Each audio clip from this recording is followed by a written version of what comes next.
what we were doing in the strategies is putting in place a big cooperation framework.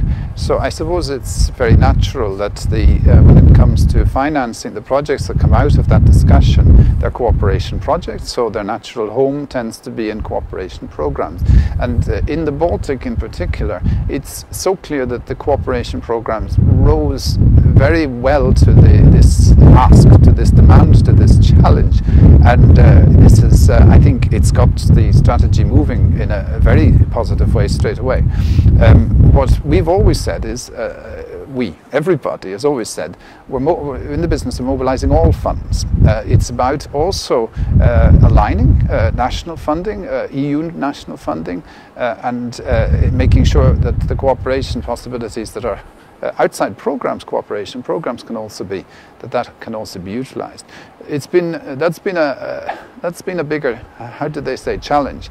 But I think people, they want to do that. They're prepared to discuss how to do that. There's a lot of ideas we've been discussing here about how to mobilize, put oil in the wheels, and allow it to happen. And that's something that I think everybody is they're concerned to work more on. But it's clear, I mean, it was said by quite a number of the ministers and the Commission and the panels this morning, we've got to mobilise more than cooperation funding. It's about all programmes. And it's about more than just EU funding. In the present regulation, we have this Article 37.6b that is, let's say, imposing a transnational component in Objective 1 and 2 programmes as well. Is that enough, or do we have to have more incentives in order to help them be transnational? Well, I think the answer to that is we do need more incitement. We need to have a way to do this to encourage people. You and Interact, you've been working a lot on trying to facilitate this, and it's been like pushing the stone up the hill, I think.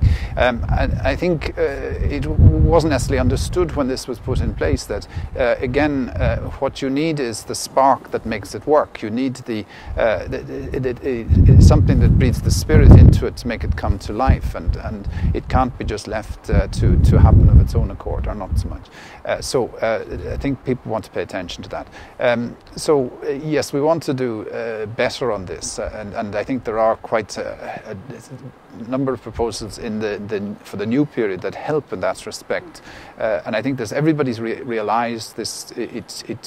It didn't achieve what it wanted. What's interesting is that was true of regional policy, but it does seem that in particularly the rural development that they have done somewhat better, and we're very eager to find out how that was done and learn from it.